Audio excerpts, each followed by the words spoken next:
100.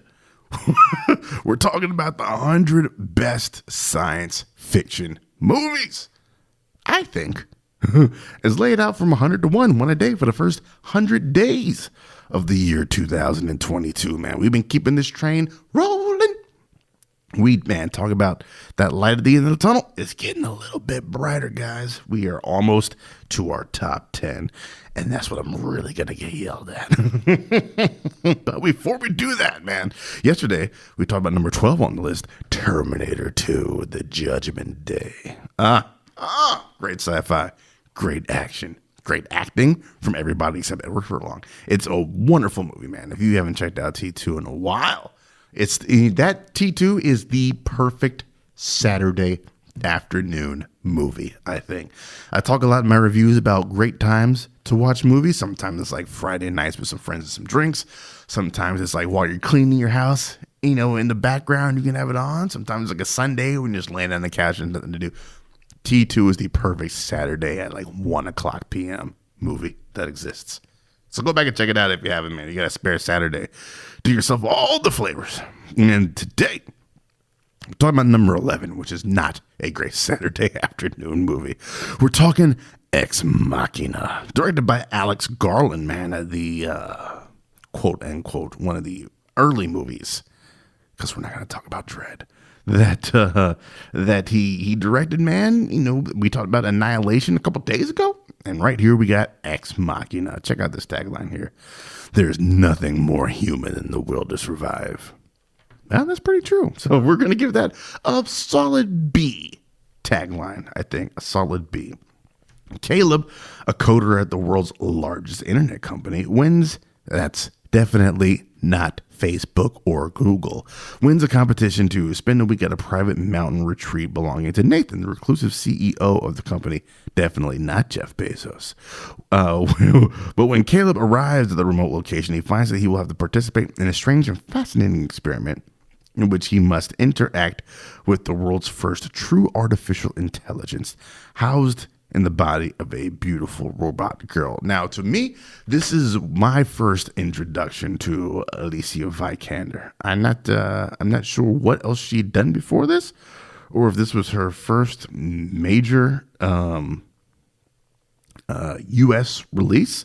But this is what put Alicia Vikander on the map for me in a big bad way.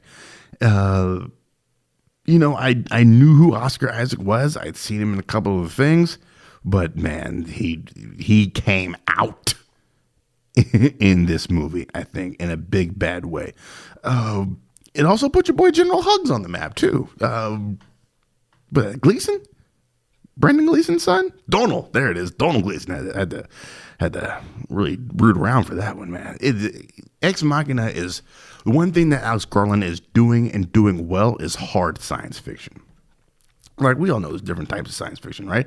Where there's always room for robots and lasers and action and adventure. And that's what Star Wars gives us. It's kind of what Star Trek has given us. But you also need just some good, weighty, meaty, thoughtful, hard science fiction. Annihilation was that has like deep themes and messages throughout it. And I think Ex Machina is that as well. I think Caleb and Nathan, Donald Gleason and Oscar Isaac play off of each other wonderfully. And just some of the conversations they have about artificial intelligence and how it should be used and treated and created are just really well done. Like, it's hard science without being hard science-y and boring your viewers. I was talking to somebody the other day about hard sci-fi movies, and I think that you really only get one good one a year because it's so tough to do. I think a lot of American audiences don't really go in for that. And if you're listening to this thing, well, I'm American and I do. Well, you're part of Paprika. So you're already part of a bubble already, but you're most Americans who save their money for, 3, maybe 4 blockbusters a year going out to the theater. Like, that's their thing. I don't think too many really get down on the meaty shit like this.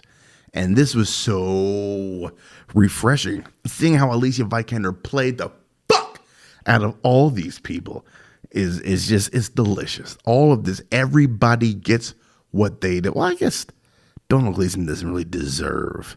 Well, no, he doesn't. Nathan gets what he deserves. Donald Gleason's character does not get Caleb does not get what he deserves. He was trying to help Springer out, and she still gave him the okey doke. Of course, he can't not talk about the dance scene. The dance scene comes out of nowhere, and it breaks the tension in a hilarious way. And then after that, man, we're right back into the thick of things. He knows how to ratchet tension in this movie. And things just get cranked up with every turn of the lever, and cranked up and cranked up. And that dance scene is like a valve release right before he starts cranking it up again for the third act. Alex Garland does wonders with this movie. Ex Machina is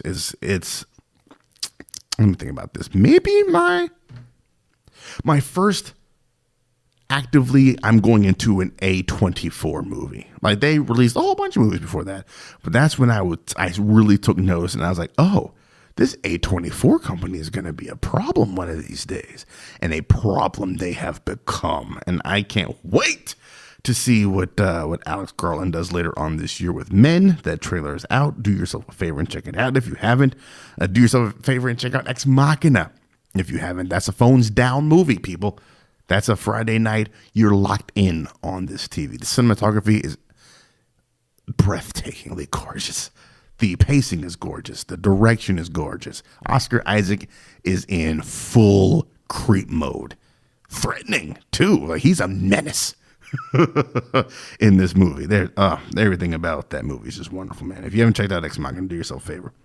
That's it for number 11 on this list. We'll be back in 24 of the hours to keep this bad boy on rolling. Tomorrow we break into the top 10, and things are going to get real interesting right here on Paprika.